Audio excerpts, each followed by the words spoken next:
അപ്പോഴാണ് എനിക്ക് മനസ്സിലായത് ഞാൻ എഴുതുന്ന ആർട്ടിക്കിൾ വരെ എൻ്റെ വൈഫിനെ അറിയില്ല ഞാനത് ചെയ്തത്. അപ്പോൾ ബൈജുരാജ് ശാസ്ത്രലോകം നോക്കി. അപ്പോൾ ചൈനയിലൊരു ഡാം ഉള്ളത് കാരണം ഏതാണ്ട് മില്ലി സെക്കൻഡുകൾ ഭൂമി സ്ലോ ആവുന്നുണ്ടെന്നാണ് കണക്ക്. അതിൽ വെള്ളം നിറഞ്ഞു കഴിയുമ്പോൾ ഇപ്പോൾ ഭൂമിയിലാണെന്നുണ്ടെങ്കിൽ 450 കോടി വർഷങ്ങൾക്കുള്ളിൽ സൂര്യൻ വലുതായിട്ട് റെഡ് ജയൻ്റ് ആയിട്ട് ഇങ്ങനെ വലുതായി വന്ന് ഭൂമിയല്ല അതിൻ്റെ അകത്തേക്ക് പോകും.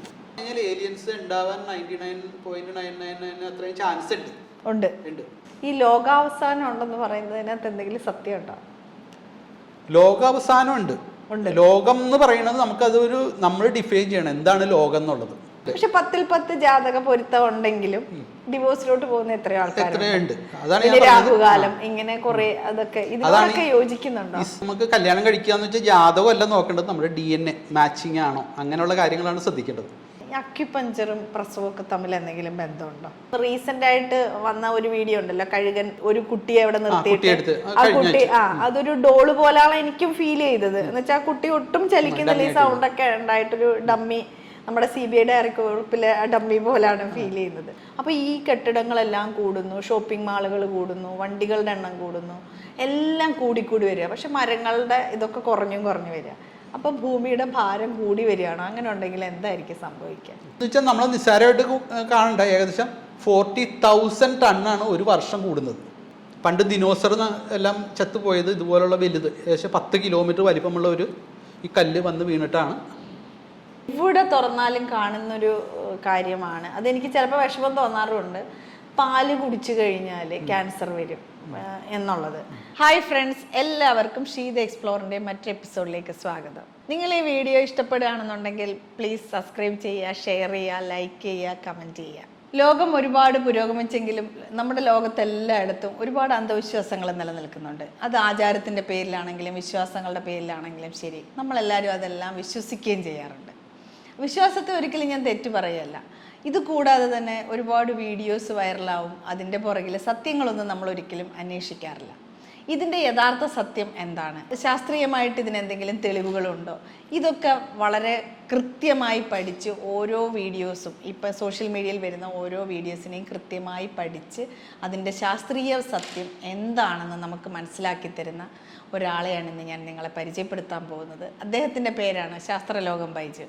ഒരുപാട് പേർക്ക് അറിയാമായിരിക്കും, ശാസ്ത്രലോകം ബൈജു എന്നുള്ള പേരിൽ തന്നെ യൂട്യൂബ് ചാനലുണ്ട്. അപ്പോൾ എന്തായാലും നമുക്ക് ശാസ്ത്രലോകം ബൈജുവിനെ പരിചയപ്പെടാം, അദ്ദേഹത്തിൻ്റെ വിശേഷങ്ങളിലേക്ക് കടക്കാം.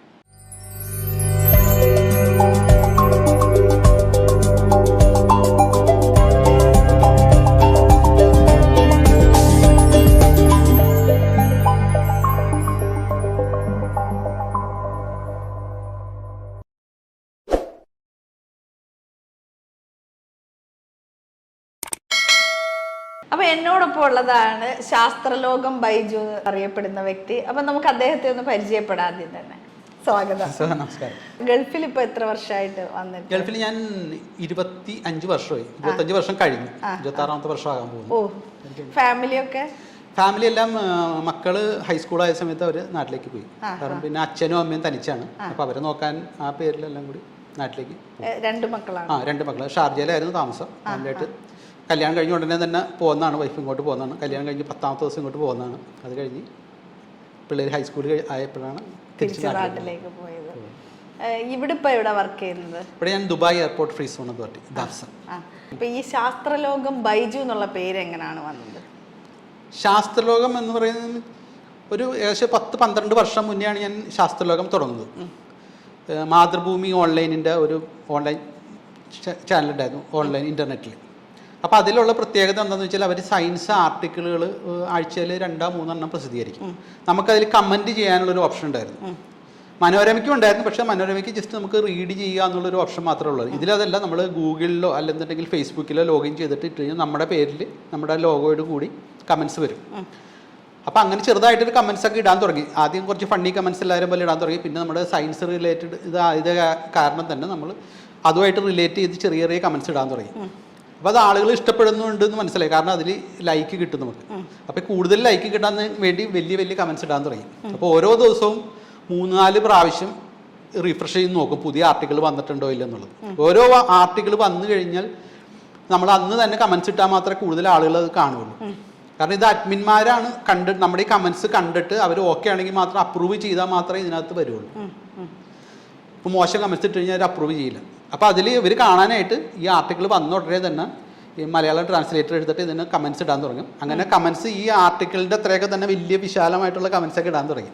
അപ്പോൾ ആളുകൾ അത് ഇഷ്ടപ്പെടുന്നുണ്ടെന്ന് മനസ്സിലായി. പിന്നീടാണ് ഇത് ഫേസ്ബുക്കിൽ ശാസ്ത്രലോകം എന്ന പേജിൽ ഒരു പേജ് തുടങ്ങി. അങ്ങനെയാണ് ശാസ്ത്രലോകം. സാധാരണ നോർമലി നമുക്ക് അക്കൗണ്ട്സ് ആയിരിക്കുമല്ലോ, എല്ലാവർക്കും ഉള്ളത് അക്കൗണ്ട്സ് ആണ്. അക്കൗണ്ട്സ് അല്ലാതെ നമുക്ക് കുറച്ചും കൂടി ഫ്ലെക്സിബിൾ ആയിട്ടുള്ളതാണ് പേജ്. അപ്പോൾ പേജ് തുടങ്ങി. അപ്പോൾ പേജിൽ ശാസ്ത്രലോകം എന്ന് പറഞ്ഞ് സയൻസ് ആയത് കാരണം ബൈജു ഇടാൻ പറ്റില്ല. അപ്പോൾ അങ്ങനെ ശാസ്ത്രലോകം എന്ന് പറഞ്ഞിട്ടു.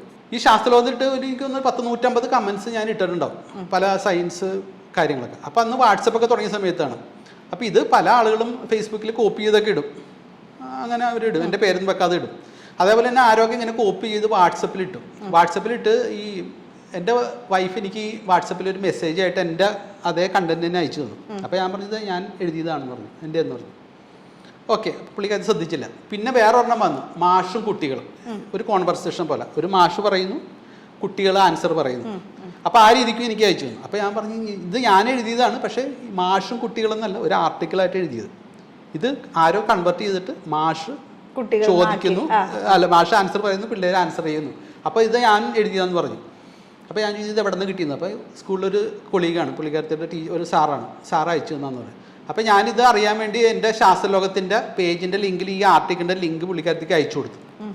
അപ്പോൾ ഇത് കണ്ടിട്ട് പുള്ളിക്കാരത്തി പറയും ഇതെന്താ ശാസ്ത്രലോകമല്ലേ, എൻ്റെ ആണെന്ന് ഞാൻ അറിയുമെന്ന് ചോദിച്ചു. അപ്പോൾ എൻ്റെ പേരില്ല, ശാസ്ത്രലോകം എന്ന് മാത്രമാണ്. അപ്പോഴാണ് എനിക്ക് മനസ്സിലായത് ഞാൻ എഴുതുന്ന ആർട്ടിക്കിൾ വരെ എൻ്റെ വൈഫിനെ അറിയില്ല ഞാൻ ചെയ്തത്. അപ്പോൾ ബൈജുരാജ് ശാസ്ത്രലോകം എന്നാക്കി. അങ്ങനെയാണ് ആ പേര് വന്നത്. അല്ലെങ്കിൽ ശാസ്ത്രലോകം മാത്രം ഒതുങ്ങും. ഇപ്പൊ ഇന്നത്തെ കാലത്ത് ശാസ്ത്രം ഇത്രയൊക്കെ പുരോഗമിച്ച് നമ്മൾ 21ാം നൂറ്റാണ്ടിൽ എത്തി നിൽക്കുമ്പോഴും കാലം പുരോഗമിക്കുന്നു, നാട് പുരോഗമിക്കുന്നു, ജനങ്ങൾ പുരോഗമിക്കുന്നു എന്ന് പറയുന്നുണ്ടെങ്കിലും കുറേ ആൾക്കാരൊക്കെ ഇപ്പോഴും ഈ ശാസ്ത്രത്തിനെ എതിർക്കുന്നവരുണ്ട് ഒരുപാട്. അതെനിക്ക് തോന്നുന്നു പണ്ടും ഉണ്ടാവാം. ഇപ്പം സോഷ്യൽ മീഡിയയും ന്യൂസ് പേപ്പറും ഒക്കെ ഒരുപാട് ഈസിലി അവൈലബിൾ ആയതുകൊണ്ട് നമ്മൾ ഈ ന്യൂസുകളൊക്കെ അറിയുന്നു.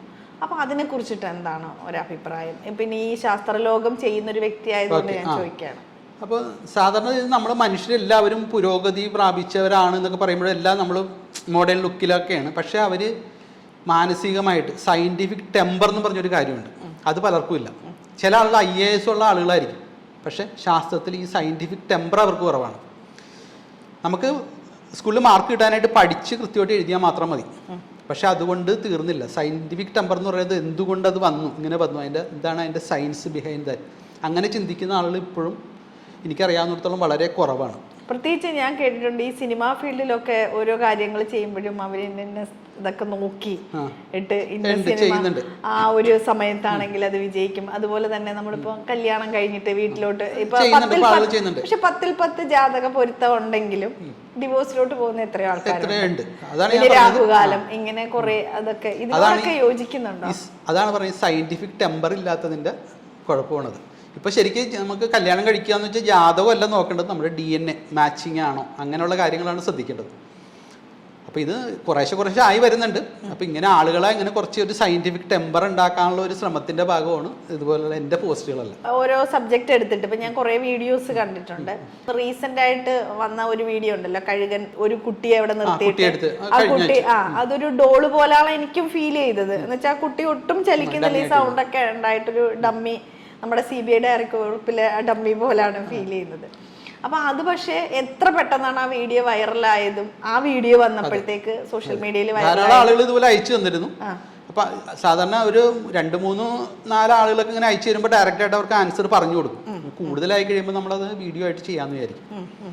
ഇതുപോലുള്ള ഫേക്ക് ന്യൂസ് അല്ലെങ്കിൽ ആളുകൾക്ക് ഒരു കൗതുകം ഉണ്ടാക്കുന്ന കാര്യങ്ങളാണ് മെയിനായിട്ട്. പക്ഷെ ഇപ്പൊ ഞാനൊരു വീഡിയോ കാണുന്നു, അതിനകത്ത് നമ്മൾ ഇതൊന്നും അതിന്റെ ബാക്ക്ഗ്രൗണ്ട് ഇതെല്ലാം കൃത്യമായിട്ട് ശ്രദ്ധിച്ച് അതിന്റെ ഷാഡോ പിന്നെ ഈ ഡോളാണോ ഇല്ലയോ എന്നുള്ളതൊക്കെ ആ പറഞ്ഞ പോയിന്റ് കേട്ടപ്പോഴാണ് പലതും നമ്മൾ ശ്രദ്ധിക്കുന്നത്. അപ്പൊ നമ്മൾ അറിയാതെ പോകുന്ന ഒരുപാട് കാര്യങ്ങളുണ്ട്. അതെ, ആളുകൾ അതിൽ നമുക്ക് ശ്രദ്ധ കൊടുക്കണം എന്ന് ഇന്നതാണ്. അപ്പൊ അത് പോസ് ചെയ്ത് സ്ലോ ചെയ്ത് നമ്മൾ ആ പോയിന്റ് ചെയ്ത് കൊടുക്കണം. ഇവിടെ ഇന്ന സ്ഥലത്ത് ഷാഡോ നോക്കുക, അങ്ങനെ കൊടുത്തു കഴിയുമ്പോൾ ആൾക്ക് വിശ്വാസവും. ഇപ്പൊ ഈ ഒരു വീഡിയോ ചെയ്യണമെന്നുണ്ടെങ്കിൽ എത്രത്തോളം സമയം എടുത്ത് ഇതിന് വേണ്ടി? ഇതുപോലുള്ള ഒരു വീഡിയോ ചെയ്യാൻ നമുക്ക് മെന്റലി പ്രിപ്പറേഷന് ചിലവ് 1 ഡേ എടുക്കും. കാരണം ഇത് ഒന്ന് സ്റ്റഡി ചെയ്യണമല്ലോ, കാരണം ആളുകൾ വരുമ്പോൾ ഇതുണ്ടാവും. പിന്നെ റെക്കോർഡിങ്ങും എഡിറ്റിംഗ് എല്ലാം ഞാൻ തന്നെയാണ് ചെയ്യുന്നത്. അപ്പോൾ ഈ സയൻസ് വീഡിയോ ചെയ്താൽ നമുക്ക് ഓരോ ഭാഗം ഇല്ലസ്ട്രേഷൻ ചെയ്യേണ്ടതുണ്ട്. ഇന്ന് പോയിന്റ് ചെയ്യണം, സ്ലോ ചെയ്യണം, അങ്ങനെയുള്ള എഡിറ്റിംഗ് എല്ലാം ചേർത്തിട്ട് എനിക്ക് തോന്നുന്നു ഈ വീഡിയോ ഒക്കെ ആണെന്നുണ്ടെങ്കിൽ ഒരു 1.5 ഡേയിലെല്ലാം കംപ്ലീറ്റ് ചെയ്തു. കാരണം അധികം കോംപ്ലിക്കേറ്റഡ് അല്ല, കാരണം നമുക്ക് കാര്യം അറിയാമല്ലോ. ചിലതിനല്ല, ഫിസിക്സ് ഒക്കെ ആണെന്നുണ്ടെങ്കിൽ നമുക്ക് അതിൻ്റെ ഇക്വേഷൻ എഴുതുക, അതിൻ്റെ ഡീറ്റെയിൽ ഉണ്ടാക്കണം, ഫോട്ടോഷോപ്പിൽ ഉണ്ടാക്കണം, കട്ട് ചെയ്തെടുക്കണം. ഇൻ്റർനെറ്റിൽ ചില സാധനങ്ങളുണ്ടാവും, അത് ട്രിം ചെയ്ത് ഓരോന്നും സെറ്റ് ചെയ്ത് എടുക്കണം. ഇപ്പൊ ഇങ്ങനെ വീഡിയോസ് ചെയ്യുമ്പോൾ എന്തെങ്കിലും അബദ്ധങ്ങൾ പറ്റിയിട്ടുണ്ടോ? ഇപ്പൊ അബദ്ധം മീൻസ് ഞാൻ ചോദിക്കുന്നത്, ഇപ്പൊ നമ്മളൊരു വീഡിയോ പോസ്റ്റ് ചെയ്തു, അതിനകത്ത് ഇങ്ങനല്ല, ഈ മിസ്റ്റേക്ക് ഉണ്ട്, അങ്ങനെയുള്ള അഭിപ്രായം പറയാറുണ്ട്. മിസ്റ്റേക്ക് ആയിട്ട് അങ്ങനെ പറ്റിയിട്ടുണ്ടാന്ന് ചോദിച്ചാൽ അങ്ങനെ മിസ്റ്റേക്ക് ആയിട്ട് പറ്റിയിട്ടില്ല. കാരണം നമ്മൾ സ്റ്റഡി ആയിട്ട് ക്രോസ് ചെക്ക് ചെയ്തിട്ടാണ് എല്ലാം പോസ്റ്റ് ചെയ്തത്. എന്നാലും ചില കാര്യങ്ങൾ കൂടി ഇതിൽ ഉൾപ്പെടുത്താമായിരുന്നു, അങ്ങനെ ചിലത് തോന്നിയിട്ടുണ്ട്. കാരണം ചിലത് നമ്മൾ കാണുന്ന ഒരു ആംഗിളിലായിരിക്കില്ല പല ആളുകളും കാണുന്നത്, അവർക്ക് പല പല വ്യൂ പോയിന്റ് ഉണ്ടാവും. അപ്പോൾ കുറേ ഐഡിയാസ് അതിനകത്ത് നിന്ന് ആളുകൾ പറയുന്നതിൽ നിന്ന് നമുക്ക് കിട്ടും. ചില വീഡിയോസ് നമുക്ക് ഇങ്ങനെ ഇടുന്നതിന് മുന്നേ ഫേസ്ബുക്കിൽ ഈ ഫേക്ക് ആയിട്ടുള്ള വീഡിയോ ഉണ്ടാവും, അതിന് താഴെ കുറേ കമന്റ്സ് ഉണ്ടാവും. അപ്പോൾ അത് നോക്കുമ്പോൾ നമുക്ക് എന്തൊക്കെ പോയിന്റ് ഇതിൽ ഇൻക്ലൂഡ് ചെയ്യണം എന്നുള്ള ഒരു ഐഡിയ കിട്ടും. അപ്പോൾ അതെല്ലാം അതിൻ്റെ ഒരു ആൻസർ എന്നുള്ള രീതിക്ക് ചെയ്യും. അതല്ലാതെ നമുക്ക് ഇത് റിഗ്രറ്റ് ചെയ്യുന്ന രീതിയിലുള്ള ഒരു മിസ്റ്റേക്ക് പറ്റിയിട്ടില്ല. ഇത് ഇപ്പോൾ പഠിക്കുന്ന കാലം തൊട്ടേ സയൻസിനോട് ഇഷ്ടമായിരുന്നോ? സയൻസിനോട് ഇഷ്ടമായിരുന്നു, പക്ഷെ എന്നാലും അങ്ങനെ ഒരു ഇതായിട്ട് ആരും ഇതുവരെ തിരിച്ചറിഞ്ഞിട്ടില്ല, ആരും പറഞ്ഞിട്ടില്ല. കാരണം ഞാൻ 7ാം ക്ലാസ്സിലൊക്കെ തുടങ്ങുന്ന സമയത്ത് 7ാം ക്ലാസ്സിൽ വെച്ച് തന്നെ ടെലസ്കോപ്പും ഒക്കെ ഉണ്ടാക്കിയിട്ടുള്ളതാണ്. പക്ഷെ അത് ആരും അങ്ങനെ തിരിച്ചറിയോ, നമ്മൾക്ക് ഇങ്ങനെ സയൻസിന് ഇൻട്രസ്റ്റ് ഉണ്ടെന്ന് പറയുന്ന രീതിയിൽ അന്ന് തോന്നിയിട്ടില്ല. ഇവിടെ വന്നതിന് ശേഷം അതെ, ഞാൻ എഞ്ചിനീയറിംഗ് കഴിഞ്ഞപ്പോഴും അവർ കൂടെയുള്ള ആളുകൾക്ക് ഇത് തോന്നിയിട്ടില്ല, അങ്ങനെ പറഞ്ഞിട്ടില്ല. പക്ഷെ ഞാൻ ഈ ഫീൽഡിൽ ഇപ്പോൾ ശാസ്ത്രലോകത്തിൽ വന്നേ പിന്നെ അവർ പറയുന്നുണ്ട്, ഓ നിനക്ക് ഇതൊക്കെ അറിയാമായിരുന്നില്ലേ എന്ന് അവർ അതിശയിക്കുന്നുണ്ട്. കാരണം നമ്മളന്ന് അങ്ങനെ ശ്രദ്ധിച്ചിട്ടില്ല. ശാസ്ത്ര സാഹിത്യ പരിഷത്തിലൊക്കെ ഉണ്ടോ? അങ്ങനെ നാട്ടിലുണ്ട്. ഇപ്പൊ UAE-ലും അബുദാബിയിലും ഷാർജയിലുമായിട്ട് ഒരു ടീമുണ്ട്. അവരും പല പ്രോഗ്രാമിന് വിളിക്കാറുണ്ട്, പ്രോഗ്രാം നമ്മൾ ഒന്നിച്ച് ചെയ്യാറുണ്ട്. ഇവിടെ നല്ല രീതിയിൽ പോകുന്നുണ്ടോ? ഇവിടെ നല്ല രീതിയിൽ ചെയ്യുന്നുണ്ട്. പക്ഷെ അവരെന്ന് വെച്ചാൽ കുട്ടികളെ ഗ്യാദർ ചെയ്തിട്ട് ഫിസിക്കലായിട്ട് എന്ന് വെച്ചാൽ റിയൽ ആയിട്ടുള്ള ആക്ടിവിറ്റീസ് അങ്ങനെ കൊടുക്കുന്നു. യൂട്യൂബ് വീഡിയോസ് അങ്ങനത്തെ കുറവാണ്, പക്ഷേ ഫിസിക്കൽ ആക്ടിവിറ്റീസിൽ അവർ നന്നായിട്ട് ചെയ്യുന്നുണ്ട്. കുറേ ബുക്സ് ചെയ്യുന്നുണ്ട്, പിള്ളേർക്ക് കുറേ കളികളിലൂടെ പറഞ്ഞു കൊടുക്കുന്നുണ്ട്. സ്കൂളുകളിലൊക്കെ ക്ലാസ് എടുക്കാൻ പോകാറുണ്ടോ? സ്കൂള് ഇപ്പോൾ ദുബായിലായത് കാരണം എനിക്ക് അങ്ങനെ ഒരു സാധ്യത കിട്ടിയിട്ടില്ല. പലരും വിളിച്ചിട്ടുണ്ട്, ഓൺലൈനായിട്ട് 1-2 ക്ലാസ്സുകൾ എടുത്തിട്ടുണ്ട്, 2-3 എടുത്തിട്ടുണ്ട്. അതുപോലെ പല ക്ലബ്ബുകൾക്കും വേണ്ടി ചെയ്തിട്ടുണ്ട്. അതും നാട്ടിൽ പോകാത്ത കാരണം ഇവിടെ നിന്ന് ചെയ്ത് കൊടുത്തിട്ടുണ്ട്. ഈ വീഡിയോസ് നോക്കുമ്പോൾ അതിനകത്ത് ചില കാര്യങ്ങളൊക്കെ ഇപ്പം എല്ലാവർക്കും ഇഷ്ടപ്പെടണമെന്നില്ല. ഇപ്പം അമ്പലത്തെ പറ്റിയാണെങ്കിലും പള്ളികളെ പറ്റി ഇങ്ങനെയൊക്കെ ചെയ്യുന്നത്, ഇങ്ങനെയുള്ള വീഡിയോസ് ചെയ്യുമ്പം ശരിക്കും എന്തെങ്കിലും അങ്ങനെയുള്ള ബുദ്ധിമുട്ടുകൾ ഫേസ് ചെയ്യേണ്ടി വന്നിട്ടുണ്ടോ? ഇപ്പൊ ഒരു ദീപനാളം കത്തി നിൽക്കുന്നതിനെ പറ്റിയിട്ടൊരു വീഡിയോ ഉണ്ട്. എതിർപ്പുകൾ ഉണ്ടായിട്ടുണ്ട്, എതിർപ്പ്. പക്ഷെ ഒരു ഭീഷണി എന്നുള്ള രീതിയിലേക്ക് ഹിന്ദു ആ 3 മതങ്ങളായിട്ട് എടുക്കുകയാണെന്നുണ്ടെങ്കിൽ ഹിന്ദുക്കൾ അധികം അത്രയും എതിര് പറഞ്ഞിട്ടില്ല, കാരണം അത്രയും സ്ട്രോങ് അല്ലെന്ന് തോന്നുന്നു അവർ എതിർപ്പ്. പക്ഷേ ക്രിസ്ത്യൻ ഫീൽഡിൽ നിന്നും ധാരാളം എതിർപ്പുകൾ ഉണ്ടായിട്ടുണ്ട്. ചില പള്ളികളുടെ കാര്യം പറഞ്ഞപ്പോൾ ഉണ്ടായി. ഞാൻ എന്നാൽ ഈ താനെ കത്തുന്ന അണയാത്ത തീ അത് ചെയ്തിട്ടുണ്ട്, ചൂടുവെള്ളം വരുന്ന ഉറവ ചെയ്തിട്ടുണ്ട്. അതും ഈ ഹിന്ദു വർഗീയത പറയുന്നതല്ല, പക്ഷെ ആ ഇത് പറയുന്നത് അങ്ങനെ ചെയ്തപ്പോഴും ആരും എതിർപ്പ് പറഞ്ഞിട്ടുണ്ടെന്നുള്ളത് കാര്യമായിട്ടുള്ള എതിർപ്പുകളൊന്നും ഉണ്ടായിട്ടില്ല. കാര്യമായിട്ടുള്ള എതിർപ്പ് വന്നിട്ടിരിക്കുന്നത് ഈ പള്ളിയെക്കുറിച്ച് പറഞ്ഞപ്പോൾ വന്നിട്ടുണ്ട്. ഒരു പ്രത്യേക ഇടത്ത് പള്ളിയെ പറഞ്ഞുകൊണ്ടുണ്ടായിട്ട് മുസ്ലിം വിഭാഗത്തിൽ നിന്നും കാര്യമായിട്ടുള്ള എതിർപ്പുകളൊന്നും അങ്ങനെ ഉണ്ടായിട്ടില്ല. ഞാൻ ശരിക്കും ജാതി പറഞ്ഞല്ല ചെയ്യുന്നത്, നമ്മൾ ഏതൊരു കാര്യം കണ്ടാലും അതിലെ ശാസ്ത്രീയമായിട്ടുള്ള അല്ലാന്ന് കാണുമ്പോൾ അത് പോയിന്റ് ഔട്ട് ചെയ്യുന്നു മാത്രമേ ഉള്ളൂ. അല്ലാതെ നമ്മൾ മതം അല്ലെങ്കിൽ രാഷ്ട്രീയം അല്ലെങ്കിൽ ഒരു പ്രത്യേക വ്യക്തി നമുക്ക് യൂട്യൂബ് വീഡിയോ ഞാൻ കണ്ടിരുന്നു, ഈ ദീപനാളം കത്തി നിൽക്കുന്നത് എന്തുകൊണ്ടാണെന്നുള്ളത് പറഞ്ഞിരിക്കുന്നത് പലരും അംഗീകരിക്കുന്നുണ്ട്. കാരണം നമ്മൾ കൃത്യമായിട്ട് തെളിവ് സഹിതമാണ് പറയുന്നത്. അത് കാണുമ്പോൾ അവർ ഓക്കെ, ആ ശരിയാണ്.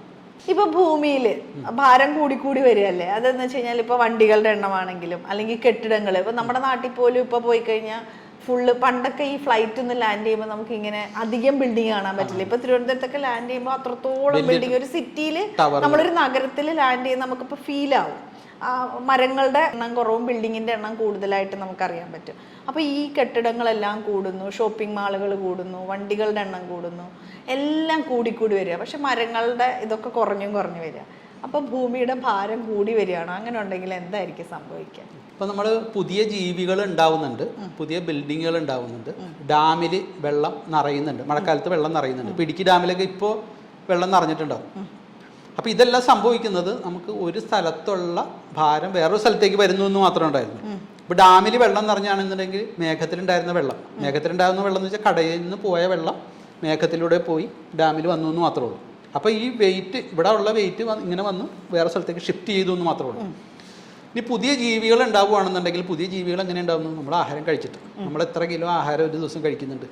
അപ്പോൾ ഈ ആഹാരത്തിൽ നിന്ന് ചെറിയ പ്രോട്ടീനും കാർബോഹൈഡ്രേറ്റും അത് മാത്രം ശരീരത്തിൽ വലിച്ചിട്ട് ബാക്കിയെല്ലാം നമ്മൾ വേസ്റ്റായിട്ട് പോകുന്നുണ്ട്.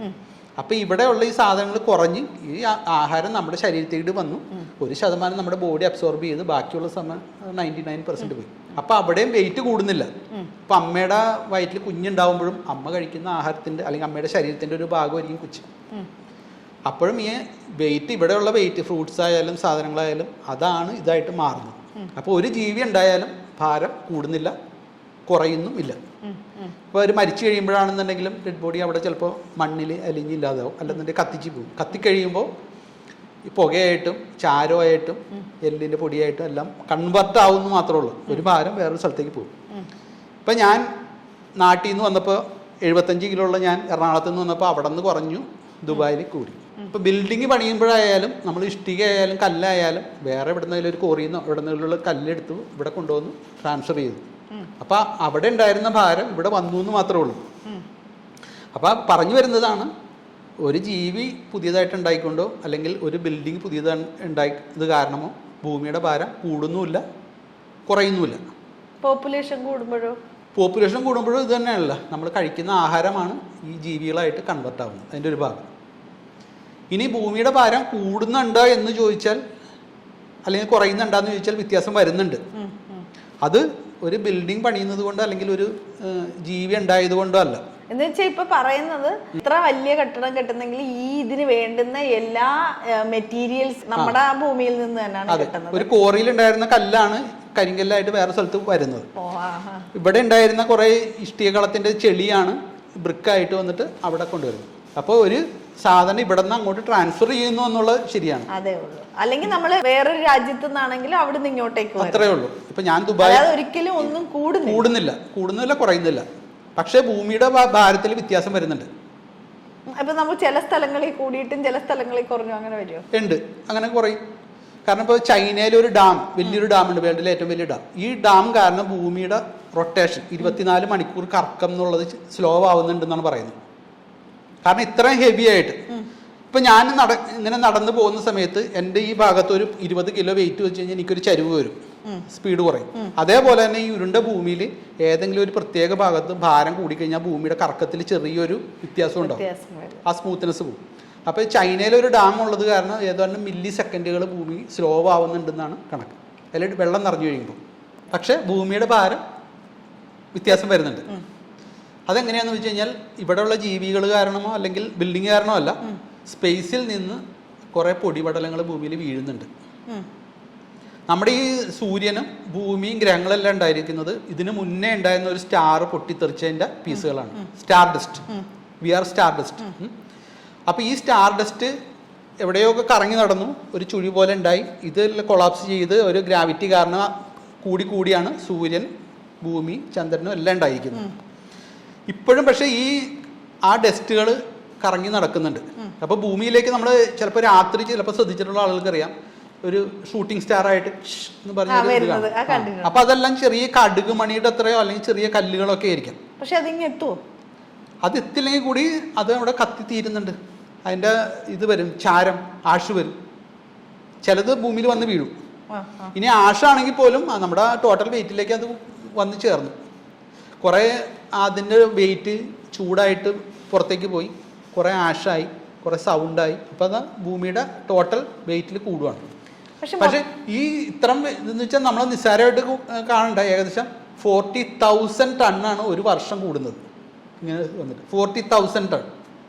ഈ 40,000 ടൺ എന്ന് വെച്ചാൽ ഒരു ദിവസം 22 ആനകളുടെ ഭാരമാണ് കൂടുന്നത്. അപ്പോൾ ആളുകൾക്ക് മനസ്സിലാവാനായിട്ടാണ് ആനയുടെ വെയിറ്റ് പറഞ്ഞത്. ഭൂമിയെ നശിപ്പിക്കാൻ ഇടയാവുമോ? ഭൂമിയെ നശിപ്പിക്കാൻ വലിപ്പം കൂടിയതാണെന്നുണ്ടെങ്കിൽ നശിക്കാം. പണ്ട് ദിനോസർ എല്ലാം ചത്തുപോയത് ഇതുപോലുള്ള വലുത് ഏകദേശം 10 കിലോമീറ്റർ വലിപ്പമുള്ള ഈ കല്ല് വന്ന് വീണിട്ടാണ് ഒരു ആഘാതം അവിടെ ഉണ്ടായിരുന്നു. അത് അന്ന് വീണു. ആ പ്രദേശത്തുള്ള മണ്ണ് ഇതെല്ലാം ആകാശത്തേക്ക് ചുറ്റി ഏകദേശം 1-2 വർഷം അത് ഭൂമിനെ ചുറ്റിക്കറങ്ങി. ആ സമയത്ത് സൺലൈറ്റ് ഭൂമിയിലെത്തിയില്ല. അപ്പോഴാണ് ചെടികളും മറ്റ് ജീവികളെല്ലാം ഇല്ലാതായത്. അത് 10 കിലോമീറ്റർ വലിപ്പമുള്ളതായിരുന്നു. ഇതല്ല, ഇപ്പം വളരെ ചെറുതൊക്കെയാണ്. ഈ 10 കിലോമീറ്ററൊക്കെ ഉള്ളത് ചിലപ്പോൾ ഒരു 10,000 അല്ലെങ്കിൽ ഒരു 10 കോടി വർഷമോ അത്ര അതിൽ ഒരു ചാൻസ് ഒക്കെ ഉണ്ട്. അപ്പോൾ ഈ ലോകാവസാനം ഉണ്ടെന്ന് പറയുന്നതിനകത്ത് എന്തെങ്കിലും സത്യം ഉണ്ടോ? ലോകാവസാനം ഉണ്ട്. ലോകം എന്ന് പറയുന്നത് നമ്മൾ ഡിഫൈൻ ചെയ്യണം എന്താണ് ലോകം എന്നുള്ളത്. ഇപ്പം എൻ്റെ ലോകം എന്ന് വെച്ച് കഴിഞ്ഞാൽ ചിലപ്പോൾ എങ്ങനെ വേണമെങ്കിലും പറയാം. ഇപ്പം എൻ്റെ ലോകം, ഞാനില്ലെങ്കിൽ ലോകം ഇല്ല എന്ന് വേണമെങ്കിൽ പറയാം. പിന്നെ നമ്മൾ പറയാം നമ്മുടെ നാട് പോയി കഴിഞ്ഞാൽ ലോകാവസാനം എന്ന് പറയാം. പിന്നെ കുറച്ചും കൂടി വൈഡായിട്ട് പറയുകയാണെങ്കിൽ നമ്മുടെ ഭൂമി പോയി കഴിഞ്ഞാൽ ലോകാവസാനം എന്ന് പറയാം. പക്ഷേ ഭൂമിയല്ല ലോകം ആക്ച്വലി. പക്ഷേ ഭൂമി നശിച്ചാൽ നമ്മുടെ മനുഷ്യരുടെ ലോകാവസാനം എന്ന് പറയാം, ഇല്ലേ? അതെ, പറയാം. പിന്നെ നമ്മുടെ സൂര്യൻ പോയാലും നമുക്ക് ലോകാവസാനം എന്ന് പറയാം. അല്ല, അതുകൊണ്ടാണ് ഇപ്പൊ ചൊവ്വയിലൊക്കെ പോകുന്ന ആൾക്കാർ. അതെ. അപ്പോൾ നമ്മുടെ പിന്നെ സോളാർ സിസ്റ്റം കംപ്ലീറ്റ് പോയി കഴിഞ്ഞാൽ ലോകാവസാനം എന്ന് പറയാം. പിന്നെ നമ്മുടെ മിൽക്കി വേ കംപ്ലീറ്റ്. അപ്പോൾ നമുക്ക് ലോകം എന്ന് വെച്ചാൽ ഡിഫൈൻ ചെയ്യണം. പക്ഷേ എല്ലാത്തിനും ഒരു അവസാനമുണ്ട്, ഒരു ആദ്യമുണ്ട്. അവസാനം എന്ന് പറഞ്ഞു കഴിഞ്ഞാൽ നമ്മൾ പറയണ പോലെ ഒന്നും ഇല്ലാതാവലല്ല, ജീവിക്കാൻ പറ്റാത്തൊരു സാഹചര്യം ഉണ്ടാവുക. ഇപ്പോൾ ഭൂമിയിലാണെന്നുണ്ടെങ്കിൽ 450 കോടി വർഷങ്ങൾക്കുള്ളിൽ സൂര്യൻ വലുതായിട്ട് റെഡ് ജയൻ്റ് ആയിട്ട് ഇങ്ങനെ വലുതായി വന്ന് ഭൂമിയല്ല അതിൻ്റെ അകത്തേക്ക് പോകും. കാല സമയത്ത് ഇപ്പൊ ജൂൺ മാസത്തിലാണ് മഴ, നമുക്ക് കൃത്യമായിട്ടറിയാം. സ്കൂളിൽ പോകുമ്പോൾ കുട വാങ്ങിയിട്ടേ നമുക്ക് പോകാൻ പറ്റും. അതുപോലെ തന്നെ ഇന്ന സമയത്ത് ചൂട്, പക്ഷെ ഇത്രത്തോളം ചൂടില്ല. ഇപ്പൊ നാട്ടിൽ നമുക്ക് എക്സ്ട്രീം ക്ലൈമറ്റ് മാത്രമേ ഉള്ളൂ. മഴയാണെങ്കിൽ ഭയമാണ്, വെള്ളപ്പൊക്കം വരും. വെയിലാണെങ്കിൽ എനിക്ക് തോന്നി ഇവിടുത്തെക്കാളും ചൂടാണ് നാട്ടില്. ഈ ഒരു മാറ്റം ഇത്രത്തോളം രൂക്ഷമാവുന്നത് എന്തുകൊണ്ടാണ്? ക്ലൈമറ്റ് ചേഞ്ച് ഇങ്ങനെ ഓരോ ഗ്ലോബൽ വാർമിംഗ് ഒരു സൈക്കിൾ വെച്ചിട്ട് ഇങ്ങനെ കൂടിക്കൊണ്ടിരിക്കും. ഇനി ഈ കൂടൽ എന്ന് പറയുന്നത് കുറച്ച് കഴിയുമ്പോൾ കുറയാൻ തുടങ്ങും. പക്ഷെ നമ്മളിപ്പോൾ കേരളത്തിലെ കാര്യമാണ് പറയണത്. അതിന് പകരം നമുക്ക് യു എയിലെ കാര്യം എടുത്തു കഴിഞ്ഞാൽ ഇവിടെ അതേപോലെ അല്ല വരുന്നത്. ഇവിടെ തിരിച്ചാണ് വരുന്നത്. ഇപ്പം നമ്മുടെ കേരളത്തിലാണെങ്കിൽ ഇപ്പം ഞാൻ ദുബായിൽ വന്നിട്ട് 25 വർഷമായി. ഇപ്പോൾ നാട്ടിൽ ആ സമയത്തൊക്കെ നല്ല ക്ലൈമറ്റും മഴയൊക്കെ ധാരാളം ഉണ്ടായിരുന്നു. ദുബായിൽ വന്നപ്പോൾ ഒരു 2 വർഷം അല്ലെങ്കിൽ 3 വർഷം കൂടുമ്പോഴൊക്കെയാണ് ഒരു മഴ വരുന്നത്. ഇപ്പം അതല്ല, ഒരു വർഷം തന്നെ 4-5 മഴ, അത് ഹെവി റെയിൻ ആയിട്ട് വരുന്നുണ്ട്. നല്ലൊരു ക്ലൈമറ്റും ഉണ്ടല്ലോ. ഉണ്ട്. ഇവിടെ ശരിക്കും ആക്ച്വലി മഴ കുറവായത് കാരണം അവർ ക്ലൗഡ് സീഡിങ് വെച്ചിട്ട് മഴ പെയ്യാനായിട്ടാണ് ശ്രമിക്കുന്നത്. കാരണം വെള്ളം എന്ന് വെച്ചാൽ മണിയാണ് ആക്ച്വലി. എല്ലാം ഇപ്പം ഇപ്പോൾ ഫുജിയറയിലോ അല്ലെങ്കിൽ വേറെ സ്ഥലത്ത് ഒരു മലയുടെ നിരയിലേക്ക് പോയി കഴിഞ്ഞാൽ ഫുള്ള് ഗ്രീനറിയാണ് അവിടെ. അപ്പോൾ ഇവിടെ UAE വരും. അപ്പം നമുക്ക് നാട്ടിലെ പോലെ കരുതരുത് എല്ലാ സ്ഥലം. നമ്മുടെ കേരളത്തിൽ അല്ലെങ്കിൽ നമ്മുടെ ഇന്ത്യയിലുള്ള ഒരു സിറ്റുവേഷൻ അല്ല. ഇപ്പോൾ ഓസ്ട്രേലിയയിൽ പോയി കഴിഞ്ഞാൽ ഇതിൻ്റെ റിവേഴ്സാണ് വരുന്നത്, മനസ്സിലായില്ലേ? ഇപ്പോൾ നമ്മുടെ സമ്മറിൽ ഓസ്ട്രേലിയയിൽ ന്യൂസിലൻഡിൽ പോയി അവിടെ വിൻ്ററാണ്, മനസ്സിലായില്ലേ? അപ്പോൾ ഓരോ ഭാഗത്തിനും ആ ചേഞ്ചസ് കുറേ നാൾ ആ ഒരു സൈക്കിൾ ഇങ്ങനെ തുടരും. അത് കൂടി പിന്നെ കുറയാൻ തുടങ്ങും. ഈ പോയിന്റ് മാത്രം അത് നോട്ട് ചെയ്തിട്ടാണ് നമ്മളത് വേറെ എന്തോ ഇതായിട്ട് പറയുന്നത്. അതല്ല, നമ്മൾ കേൾക്കാത്ത ഒരുപാട് കാര്യങ്ങൾ. സുനാമി നമ്മളെ സംബന്ധിച്ച് ഒരു പുതിയ എക്സ്പീരിയൻസ് ആയിരുന്നു. പിന്നെ അതുപോലെ തന്നെ വെള്ളപ്പൊക്കം നമ്മൾ ഒരിക്കലും പ്രതീക്ഷിക്കാതെ. അതിന് മുന്നേ നമ്മൾ അറിയുന്നത് 99-ലെ വെള്ളപ്പൊക്കം എന്ന് പറയരുത്. 99-ലെ വെള്ളപ്പൊക്കം എന്ന് പറയുന്നത് അതാണ് ഏറ്റവും വലിയ വെള്ളപ്പൊക്കം. അത് കഴിഞ്ഞ് പിന്നെ വെള്ളപ്പൊക്കം ഒന്നും ഉണ്ടായില്ല. പിന്നെ 2018-ലാണ് പിന്നെ വെള്ളപ്പൊക്കം വരുന്നത്. പിന്നെ പലതും എനിക്ക് തോന്നുന്നു നമ്മൾ ഈ മീഡിയ ഉള്ളത് കൊണ്ടാണ് നമ്മൾ അറിയുന്നത്. പണ്ടും ഉണ്ടാവാൻ ഇങ്ങനെയൊക്കെ സംഭവിച്ചിട്ടുണ്ടാവാം. ഇപ്പൊ ഈ കവര് എന്ന് പറയുന്നത് അത് ഭയങ്കര ഫേമസ് ആയിട്ട് അടുത്ത കാലത്ത് വീഡിയോസ് ഒക്കെ ഉള്ള കാരണമാണ് നമ്മൾ അറിയുന്നത്, അല്ലെങ്കിൽ അറിയില്ല. ശരിക്കും ആക്ച്വലി കവര് അവിടെ ഉണ്ടായിരുന്നു. ഫോർട്ട് കൊച്ചിയിലും ഇപ്പൊ ഇവിടെ UAE-ലും പറയുന്നുണ്ട്. ഞാൻ കേട്ടിട്ടില്ല. മറ്റേ ഫോർട്ട് കൊച്ചിയിലും അവിടെ ഒക്കെ ഉണ്ടായിരുന്നു. ആളുകൾക്ക്, ലോക്കൽ ആളുകൾക്ക് അറിയാം, അവര് അവിടെ കണ്ടു. പക്ഷെ അത് മറ്റുള്ളവർ അറിയുന്നില്ല, നമ്മൾ അറിയുന്നില്ല. ഇപ്പൊ അതല്ല, എവിടെയെങ്കിലും കണ്ടു കഴിഞ്ഞാൽ അപ്പോൾ വീഡിയോ വരും, അതിനെ പറ്റി ഡീറ്റെയിൽ ചെയ്യാം. ശാസ്ത്രലോകം ബൈജു എന്നുള്ള യൂട്യൂബ് വീഡിയോസ് ഉണ്ട്. അതിനകത്ത് പോയി കഴിഞ്ഞു കഴിഞ്ഞാൽ എങ്ങനെയാണ് ഓരോ കാര്യങ്ങളും കൃത്യമായിട്ട് ശാസ്ത്രീയമായിട്ട് അതിനെ പറ്റി പഠിച്ച് അതിനെ പറ്റിയിട്ട് എല്ലാം നന്നായിട്ട് പറയുന്ന വീഡിയോസാണ്. ഷോർട്ട് വീഡിയോസാണ്. അപ്പോൾ അത് കണ്ടാലാണ് വ്യക്തിയെക്കുറിച്ച് നമുക്ക് പൂർണ്ണമായിട്ട് മനസ്സിലാക്കാൻ പറ്റൂ. അതിനകത്ത് എല്ലാം പറയുന്നുണ്ട്, വളരെ ചെറിയ കാര്യങ്ങൾ വരുന്നുണ്ട്, സിമ്പിൾ ആയിട്ടുള്ള കാര്യങ്ങൾ വരുന്നുണ്ട്. അപ്പം നിങ്ങൾ അത് പോയി കാണുക. മുട്ട പഴയതാണെങ്കിൽ എങ്ങനെ കണ്ടുപിടിക്കാം? ഒരു ബാറ്ററി എടുത്തു കഴിഞ്ഞാൽ, ബാറ്ററി പഴയതാണെന്ന് ജസ്റ്റ് ഇട്ട് നോക്കി കഴിഞ്ഞാൽ, ഡ്രോപ്പ് ചെയ്ത് കഴിഞ്ഞാൽ ഒരു സെല്ല് ബാറ്ററി എടുത്ത് ഇവിടെ ഡ്രോപ്പ് ചെയ്ത് കഴിഞ്ഞാൽ നമുക്ക് അറിയാൻ പറ്റും. സിമ്പിൾ ട്രിക്സിൽ ചെയ്യാൻ പറ്റും. മുട്ടയുടെ വിഷപ്പന്മാർക്കൊക്കെ വലിയ ഉപകാരപ്രദമായിട്ടുള്ള ഒരു വീഡിയോ ആയിരിക്കും. ഇപ്പൊ നമുക്ക് എല്ലാത്തിനകത്തും മായമാണ്. ഇപ്പം വെളിച്ചെണ്ണയാണെങ്കിലും എഗ്ഗ് ആണെങ്കിലും ഒക്കെ. എഗ്ഗിൽ ചൈനക്കാരിങ്ങനെ ഉണ്ടാക്കുന്നു, പക്ഷെ അത് അത്ര എക്സ്പെൻസീവ് ആവില്ല അങ്ങനെ ഉണ്ടാക്കിയെടുക്കണം. അതെ, അതിനെപ്പറ്റി ഞാൻ വീഡിയോ ഇട്ടിരുന്നു. കാരണം കോഴിക്കാണെന്നുണ്ടെങ്കിൽ കുറച്ച് തവിടോ പുല്ലോ ഒന്ന് കൊടുത്തു കഴിഞ്ഞാൽ കോഴി മുട്ട തരും. പക്ഷേ ഇതുപോലെ ഒരു ആർട്ടിഫിഷ്യലായിട്ട് ഉണ്ടാക്കണമെന്നുണ്ടെങ്കിൽ മുട്ടയ്ക്ക് കുറേ ചലഞ്ചസ് ഉണ്ട്. ഫസ്റ്റ് അതിൻ്റെ ഷെല്ല്, കാൽസ്യം ഉണ്ട്, അതേപോലുള്ള ഷെല്ല്. ഇത്രയും കാൽസ്യം തന്നെ കിട്ടണമെന്നുണ്ടെങ്കിൽ ഒരു മുട്ടയ്ക്ക് ഇത്ര 1-2 ഗ്രാം കാൽസ്യം തന്നെ വേണം. ഇത്രയും കാൽസ്യം ഉണ്ടാക്കണം, അതിനുള്ള പൈസ. പിന്നെ അതിനകത്ത് ഇതിൻ്റെ ഒരു തിന്നായിട്ടൊരു ഫിലിമുണ്ട്, അതുണ്ടാക്കണം. പിന്നെ അതിന് വൈറ്റ് ഉണ്ട്, യെല്ലോ യോക്ക് ഉണ്ട്. ഈ വൈറ്റിനും യെല്ലോ യോക്കിന് ഒരു പ്രത്യേകത ഉണ്ട് നമുക്ക് സാധാരണ ഫുഡിലില്ലാത്തത്. സാധാരണ ഫുഡ് അല്ലെങ്കിൽ എന്തൊരു സാധനം നമ്മൾ ചൂടാക്കി കഴിഞ്ഞാൽ സോൾട്ട് സ്റ്റേറ്റിൽ നിന്ന് ലിക്വിഡ് സ്റ്റേറ്റിലാക്കുന്നത്. അല്ലാത്തൊരു സാധനം നമുക്കറിയില്ല. കാരണം വെള്ളമാണെങ്കിലും ചൂടാക്കി കഴിഞ്ഞാൽ തിളച്ച് വെള്ളമായിട്ട് പോകും. പക്ഷെ മുട്ട അങ്ങനെയല്ല, നോർമൽ ടെമ്പറേച്ചറിൽ ലിക്വിഡാണത്. ചൂടാക്കുമ്പോൾ നേരെ റിവേഴ്സ്. അങ്ങനെയുള്ള സാധനങ്ങൾ നമുക്കറിയാമോ? സാധാരണ നമുക്കറിയില്ല സാധാരണ എന്തൊക്കെയാണ് അതിന് പകരം ഉപയോഗിക്കാൻ പറ്റുന്നത്. എല്ലാ സാധനങ്ങളും നമ്മൾ കാണുന്ന തിരിച്ചാണ്, പക്ഷെ മുട്ട മാത്രം തിരിച്ച് ഇങ്ങനെ. അപ്പോൾ ഇങ്ങനെ ഒരു സാധനം ഉണ്ടാവുകയും വേണം, നമുക്കിത് കഴിച്ചാൽ കുഴപ്പമില്ലാത്തതുമായിരിക്കണം. മനസ്സിലായി. പക്ഷെ ഇത്ര സാധനങ്ങൾ നമ്മൾ കളക്ട് ചെയ്ത് ഈ ഷേപ്പിന് ഉണ്ടാക്കണമെന്നുണ്ടെങ്കിൽ ഒരു മുട്ട ഉണ്ടാക്കണതിൻ്റെ 10-20 ഇരട്ടി പൈസ അതിന് സ്പെൻഡ് ചെയ്യണം. അപ്പൊ അത് നമ്മൾ ലോജിക്കലി തിങ്ക് ചെയ്യുക. പിന്നെ അതുപോലെ തന്നെ ഇപ്പോൾ എവിടെ തുറന്നാലും കാണുന്നൊരു കാര്യമാണ്, അതെനിക്ക് ചിലപ്പോൾ വിഷമം തോന്നാറുണ്ട്. പാല് കുടിച്ചു കഴിഞ്ഞാൽ ക്യാൻസർ വരും എന്നുള്ളത്. പണ്ട് കാലത്ത് നമ്മളൊക്കെ വീട്ടിൽ വളർത്തുന്ന പശുവിൻ്റെ പാല് എല്ലാവരും ചായക്ക് കിട്ടുന്ന രുചി തന്നെ വേറെയാണ്. ഇപ്പം ചിലപ്പോൾ ആർട്ടിഫിഷ്യൽ മിൽക്കൊക്കെ ഉണ്ടാവാം, പല ഇപ്പോൾ പ്രിസർവേറ്റീവ്സ് ഒക്കെ ചേർക്കും, അത് ഞാനും എഗ്രി ചെയ്യുന്നു. പക്ഷെ ഈ പാലിനകത്ത് എന്താണ് ഇത്ര ദോഷമായിട്ടുള്ളത്? എനിക്കത് എത്ര ആലോചിക്കും. പല എന്നുവെച്ചാൽ ഒരുപാട് വീഡിയോസ് വരുന്നുണ്ട് ഇപ്പോൾ, ഇങ്ങനെ ഡോക്ടർമാർ തന്നെ പറയുന്നുണ്ട്. അത് പല ആളുകളും തിങ്ക് ചെയ്യുന്നത് എന്നുവെച്ചാൽ കുറച്ച് ചിന്തിക്കുന്ന ആളുകൾ കേട്ടോ, അവർ പലരും പറയുന്നത് കേട്ടിട്ടുണ്ട്, കുറച്ച് വിവരമുള്ള ആളുകൾ. അവർ പറയുന്നതായിട്ട് മനുഷ്യരല്ലാതെ ഒരു ജീവിയും വലുതായി കഴിഞ്ഞാൽ പാല് കുടിക്കാറില്ല. അപ്പം അത് പെട്ടെന്ന് ഒരാൾക്ക് കേൾക്കുമ്പോൾ ശരിയാണ് മനുഷ്യ മാത്രമല്ലേ കുടിക്കുള്ളൂ. പശുവാണെന്നുണ്ടെങ്കിലും കിടാവിന് 1 വയസ്സ് 2 വയസ്സ് കഴിഞ്ഞിട്ട് വരുമ്പോൾ തൊഴിച്ചു മാറ്റും. ആടാണെങ്കിലും ഒന്നെല്ലാം ഓടിക്കും, മനുഷ്യർ മാത്രം ചെയ്യുന്നു. പക്ഷേ ഒരു കാര്യമുണ്ട്, മനുഷ്യർക്ക് പണ്ട് എന്നുവെച്ചാൽ ഏകദേശം ഒരു 10,000 വർഷങ്ങൾക്ക് മുന്നേ മനുഷ്യർക്ക് ഇതിനുള്ള കഴിവുണ്ടായില്ലെന്ന് വെച്ചാൽ ഈ ലാക്ടോസ്, പാലിലുള്ള ലാക്ടോസ് ദഹിപ്പിക്കാനുള്ള കഴിവ് നമുക്കൊരു 2 വയസ്സ് 3 വയസ്സ് കഴിഞ്ഞാൽ അതിൻ്റെ DNA അതിൻ്റെ മ്യൂട്ടായി പോവുകയാണ്. പിന്നെ നമുക്ക് ഡൈജസ്റ്റ് ആവില്ലായിരുന്നു. പക്ഷെ പിന്നീട് ഈജിപ്തിലൊക്കെ ഉള്ള ഈ ഡെസർട്ടിലൊക്കെ നടക്കുന്ന ആളുകൾ വെള്ളം കിട്ടാതെ ആയപ്പോൾ അവർ ഈ ആടിനെയൊക്കെ കൊണ്ട് നടന്നിരുന്നു, അതിൻ്റെ പാല് കുടിക്കാൻ തുടങ്ങി. അപ്പം അങ്ങനെ അവർക്ക് ഈ ജീൻ വലുതായി കഴിഞ്ഞിട്ടും കുറച്ച് അത് ഡൈജഷൻ ആവാൻ തുടങ്ങി. പക്ഷേ ഇപ്പോൾ ശാസ്ത്രീയമായിട്ട് പറഞ്ഞു കഴിഞ്ഞാൽ ഈ പാല് കുടിക്കുന്നത് നമുക്ക് ബുദ്ധി വർദ്ധിപ്പിക്കാനും നമ്മുടെ തിങ്കിങ് എല്ലാം കൂട്ടാനും ഹെൽപ്പ് ചെയ്തിട്ടുണ്ടെന്നാണ് ഇപ്പോൾ കാണിക്കുന്നത്. അപ്പോൾ മറ്റ് ജീവികളുടെ നോക്കിയിട്ട് കാര്യമില്ല. കാരണം വലിയ ആളുകൾക്ക് ഇപ്പോൾ എല്ലാവർക്കും ഇല്ല, പക്ഷെ ഇപ്പോഴും പല ആളുകൾക്കും ഒരു 40% 50% ആളുകൾക്ക് അത് ഡൈജസ്റ്റ് ചെയ്യാനുള്ള ഇത് കഴിവില്ല ഇപ്പോഴും. ചില ആൾക്ക് പാല് കുടിച്ചു കഴിഞ്ഞാൽ ലൂസ് മോഷൻ ആയിട്ട് പോകും. അപ്പൊ ഇപ്പൊ ഗോതമ്പ് നല്ലതാണെന്ന് പറയുമ്പോൾ പലർക്കും ഡൈജഷൻ പ്രോപ്പർ ആയിട്ട് നടക്കാത്ത ആൾക്കാരുണ്ട്. നമുക്ക് അല്ലെങ്കിൽ നമ്മൾ ടെസ്റ്റ് ഓരോന്നും ചെയ്ത് നോക്കണം. പക്ഷെ അതുപോലെ പാല് പലർക്കും ദഹിക്കുന്നില്ല. കാരണം ഇന്ത്യയിലുള്ളവർക്കും ഇപ്പോഴും ആ മ്യൂട്ടേഷൻ അത് കംപ്ലീറ്റ് ആയിട്ട് മാറിയിട്ടില്ല.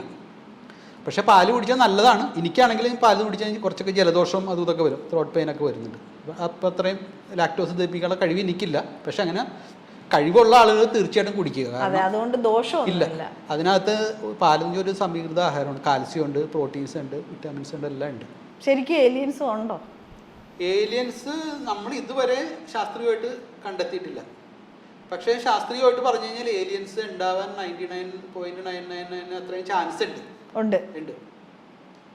കാരണം അധികം കോംപ്ലിക്കേഷൻ ആയിട്ടുള്ള സിറ്റുവേഷൻ. ഇപ്പം നമ്മുടെ സൗരയൂഥത്തിൽ തന്നെ ചൊവ്വയിലോ അല്ലെങ്കിൽ ചന്ദ്രനിലോ അല്ലെന്നുണ്ടെങ്കിൽ ജൂപ്പിറ്ററിൻ്റെ ഏതെങ്കിലും സാറ്റലൈറ്റിലോ ഒക്കെ ജീവികളുണ്ടാവും.